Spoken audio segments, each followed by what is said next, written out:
Our next speaker is from the Singapore Polytechnic.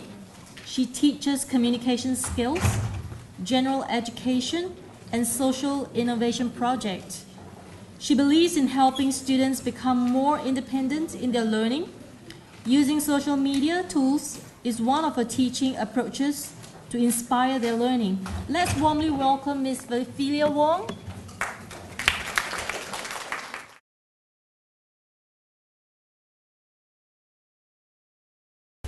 Thank you.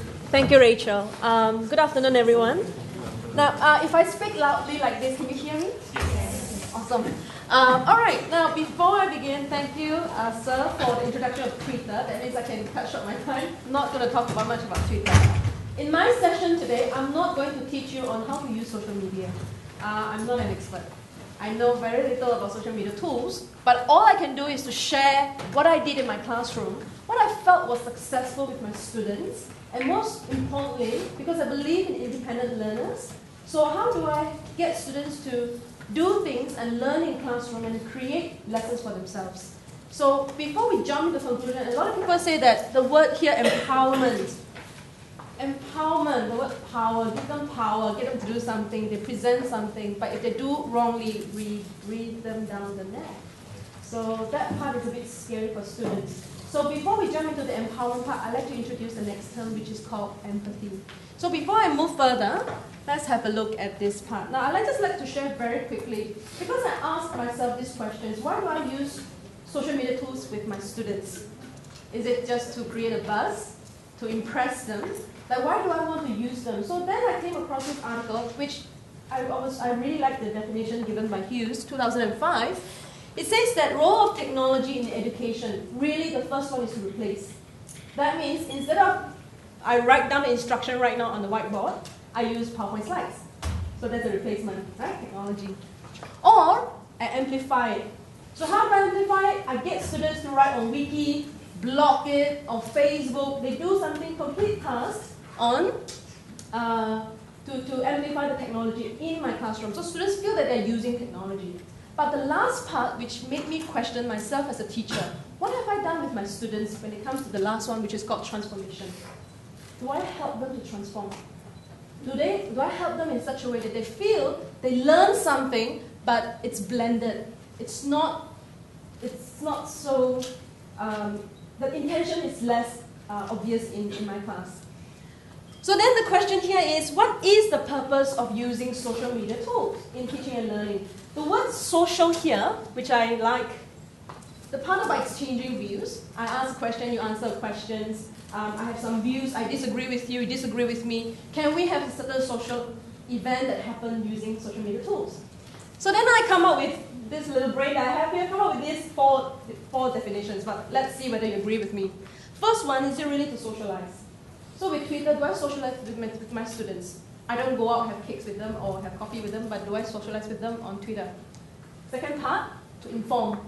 That means we share a lot of articles, and I hear it from my students, they share a lot of articles, or videos, or photos. Do we just inform? And the next one, do we collaborate? Can we co-create learning at the same time with my students? Or the last one, all of the above. So then I came across the next report on Pearson that talked about the use of Twitter. I think maybe, sirs, your statistics fall into one of this. Because for Twitter, in 2012 and 2013, the use of Twitter in classroom increased just very minimal. I'm sorry I did not zoom this in, but this is the part that I was quite surprised. So the use of Twitter, although teachers are still using it, but not much. Then it brought me to the next question. What about YouTube? It's very distracting, right? You get students, let's watch YouTube in classroom. That's it. We open a can of worms. Nobody will listen to us, right? So then what about YouTube here? So here I'd like to invite all of you, my ladies and gentlemen here, can you please get your smart device that you have, or smartphones, or iPad, or even laptop. Key in this URL, go vote, www.govote.at. And when you get into this in your browser, they will ask you to enter a room number. And just enter this room number, 11, 31, and 40 to vote for your answer. Or if you have QR code scanner, you can scan this. Let's do this together. Are you in on the page? 11, 31, 40. Because I'm going to show results and see what are the answers that you've voted. Are we ready? Okay, I'm going to go on to the URL. And this is one of the things that I did with my students as well. Sometimes I ask them questions. And because they have the smartphones, I don't restrict them. So if they have the smartphones with them, I'll use information like this. And I have to thank my colleague in SP who shared this idea with me, Ms. Lei Ping. So there, you have voted. Thank you very much. It's Mentimeter. So if you want to use with the students, feel free. It's really, really easy to use. You ask them questions. It's less intimidating. And if you ask them questions like, did you understand? Or did you know what I've taught you earlier? Yes, no, I don't know, don't want to answer. Students can just reply without feeling that you are questioning me, my name is not there. So they will give you the responses. So then I talked to my colleagues and I found out from them like, why don't you use social media tools? So one of the most common grouses coming from my colleagues are that they wonder about the lesson objectives. Okay, I use Facebook, I use Twitter, but will it help me to achieve my lesson objectives? The second part here, too many items in the syllabus. Students have to take exams. Don't bother me with all these new social media tools. Or the next one, we have people or teachers who said that too much work. Because I have to plan my lesson plan. And this is true, this happens in our life. We have to mark papers, we have to plan lesson plans, we have so many things to do. Yet we still have to think about how to use social media tools. It's really a lot of work. Or I found 50 ways. I have so many ideas here, but I don't know how to apply in my classroom. And also the next one here, I don't see the relevance. As simple as that. I know the use of Twitter is wonderful, personally as a person, but I don't know how to use it, make it relevant to my students. So that is the part. So looking at this, there are 4 categories. I personally feel that there are 4 categories. Really, the first one is really the ideas. How do we match it? Second part is the time issue. The next part, which most of us feel we are alone because we have to do all these things by ourselves. And then the next one is relevance. So then why Twitter? Okay, I'm going to skip this because, thanks sir, because he has already given a very good definition, so I'm going to skip this part. But one of the parts that I want to mention is Barack Obama. I'm not a stalker.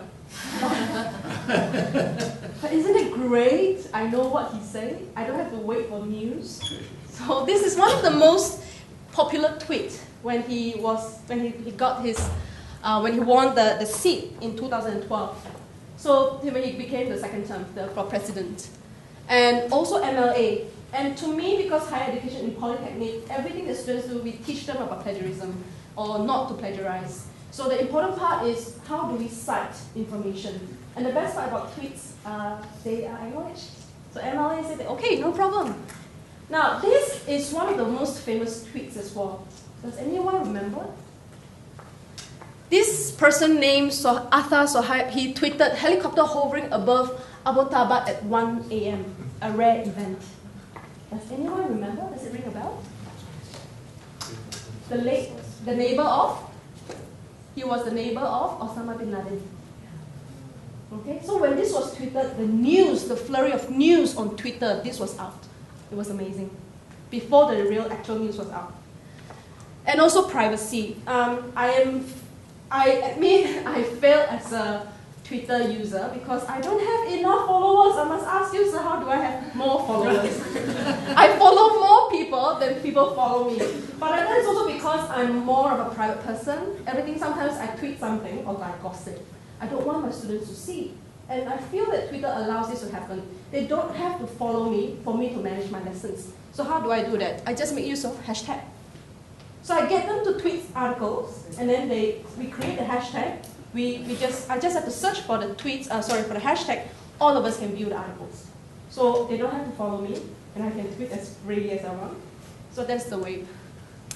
Then the next question here, what about YouTube? Is it really a gimmick? Because we have so many things. We have viral videos, we have music videos, we have advertisements, we have movie trailers. You see in our classroom, it's really, really scary.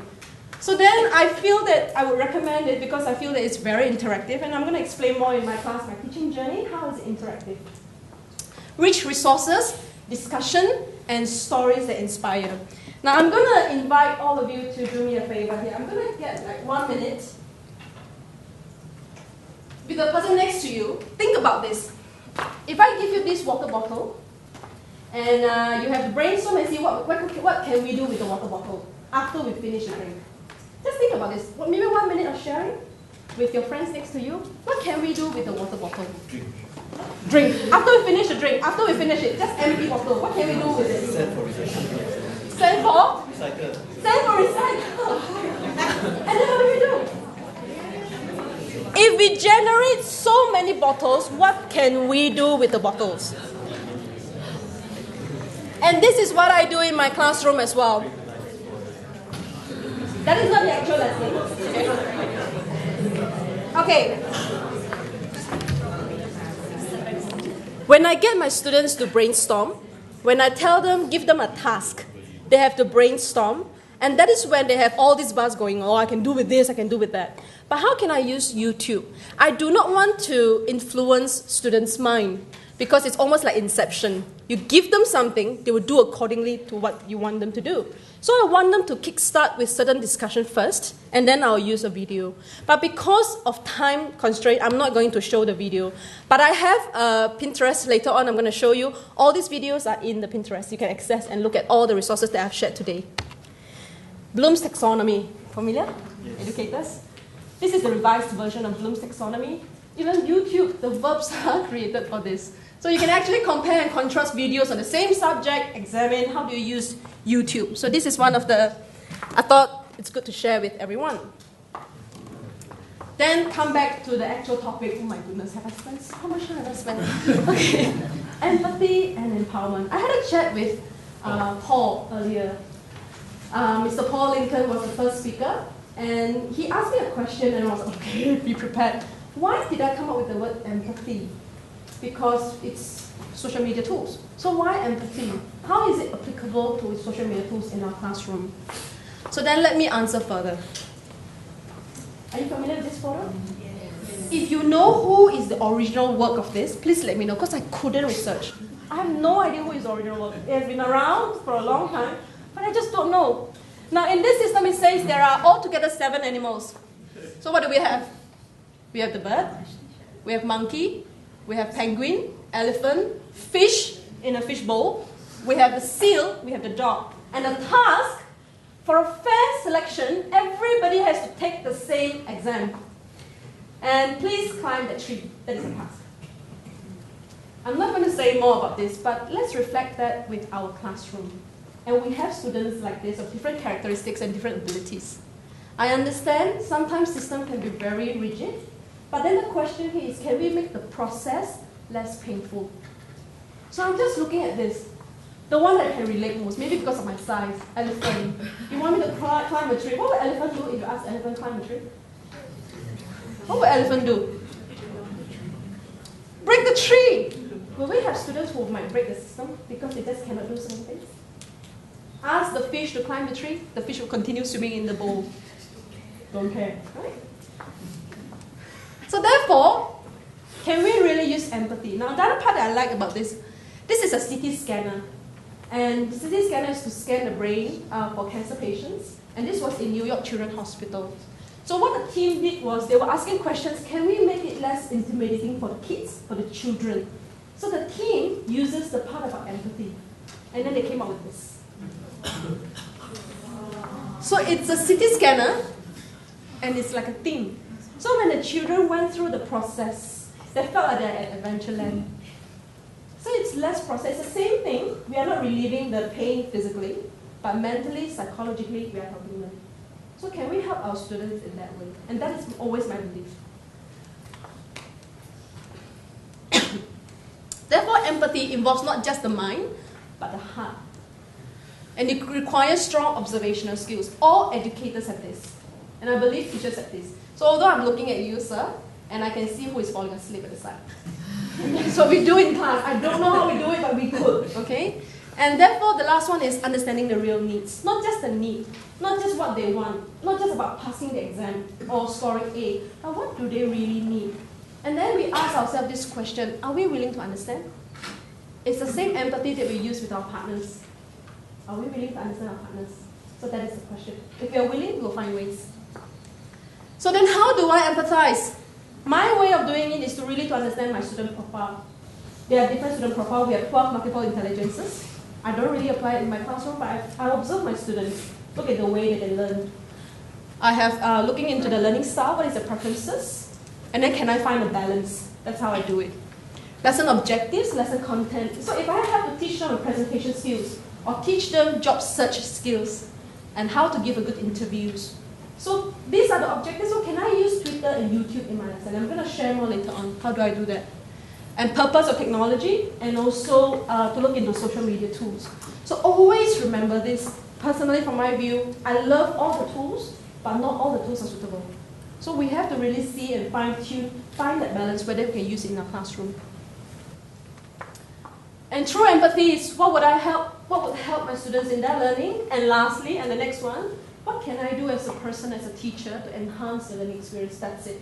It's not about customizing or tailoring. It's about finding that balance in our class. So the empathy and empowerment part, this is the part. And Paul, to answer the question, big picture. If we go to a class, we teach students one particular skill. For example, job search skills. Get them to write cover letter. If we do it silo, cover letter, okay, today let's learn how to write cover letter. And all they're thinking is to write a cover letter and make it a good cover letter. But if they cannot see the big picture, they won't understand. They won't be independent in searching for more information to make it better. All they will do is to wait for our instructions. So how do I empower? Guidance. I don't believe in a lot of teaching, too much teaching. Sometimes I have to hold back. Trust that my students can do their work. Trust that they can fail. It's okay. I know probably MOE will kill me, but it's okay to fail before the end of the exam. We have a year with them, we have one semester with them, and I always tell my students this. Students who have gone through my lessons, the very first class when we introduce ourselves, and I'll say that, welcome to my class. If you're aiming to get an A in my class, you won't get it. And I'm like, oh my God, teacher, what are you doing? But if you are coming in with an open mind, and you're willing to share and learn, you will get an A. Because when you open your mind and learn, the grades will come. Because you will search for more information, you will share. You become independent in your own learning. And so therefore, students, when they follow that path, a lot of sharing session, and I learn a lot from them. So in a way, it's a selfish way, I get them to share, and I learn as well. And lastly, create. So when students feel that they are trusted, they feel that the teacher trusts them, that they can create something, that's when the creation can happen. And be amazed, because things that they can create, amazing. Because I'm surprised with what they can do. So generally, my teaching journey, I'm going to go very quickly. Start, teaching, activity, debrief, end. Quite common. And we call it the deductive approach, I think. And then sometimes I can do it inductively, so I do, this is deductive. So I have activity, and then I have teaching. So this is the way I do it. Then where exactly is the social media tools? Do I do it after the class? Homework, do something, or within the lessons itself? Can I do something like that? So therefore, I have lesson objectives. What I did with my students on one of the classes is to look into discrimination, topics on discrimination. And I have to be very strong and brave when it comes to tackling discrimination, because some parts maybe I'm not comfortable in sharing the topics. But I get students to tweet the articles before the lesson. You don't have to do a lot of things, just tweet the articles. When they've tweeted the articles before the lesson, when they come into my class, we will do mini sharing. I'll give them 1 minute or 1.5 minutes, talk about the article that they tweeted. Why did you tweet the article? What got you?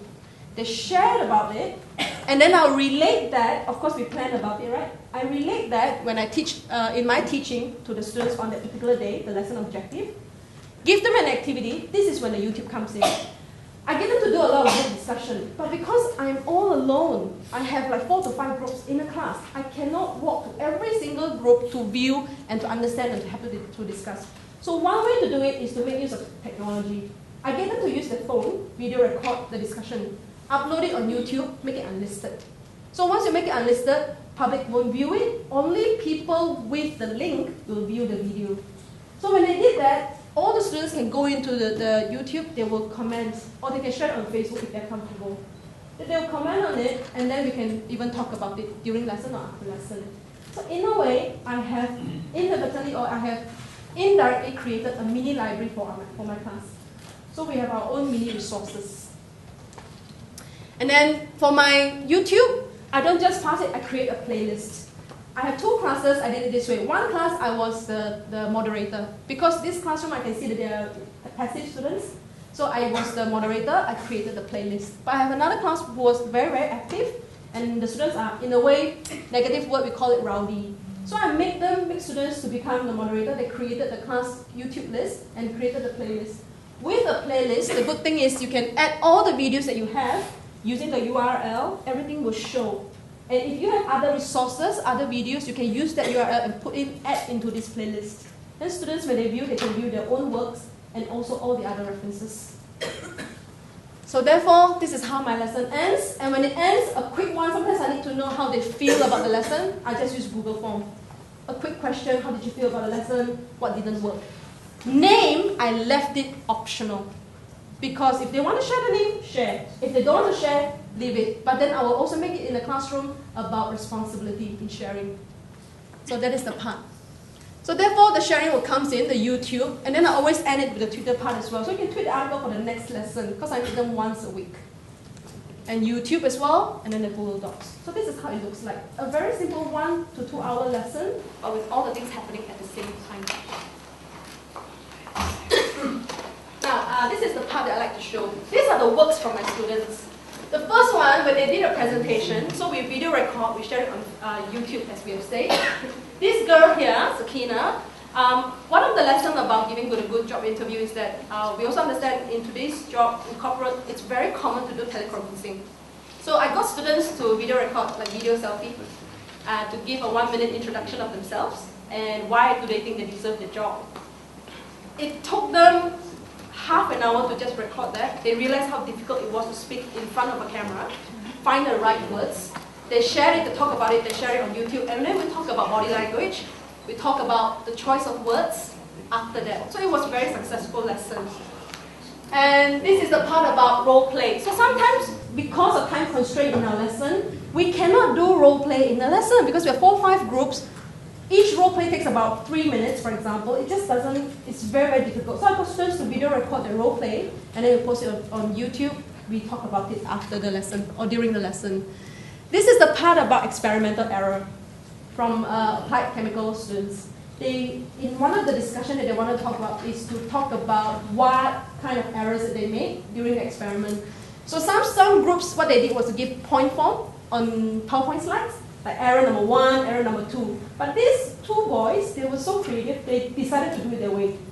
So they did a reenactment of the experiment. They did it all by themselves. They asked the lab, loaned the lab after 6 p.m., asked the technician whether they can stay. They did the video, and then they just did this. So to me, this is creation from the students' initiative. And this is also another video, which I hope to show because of the time. Do I have time? Okay, I have to end now. And the last one is this too, because I cannot show this video.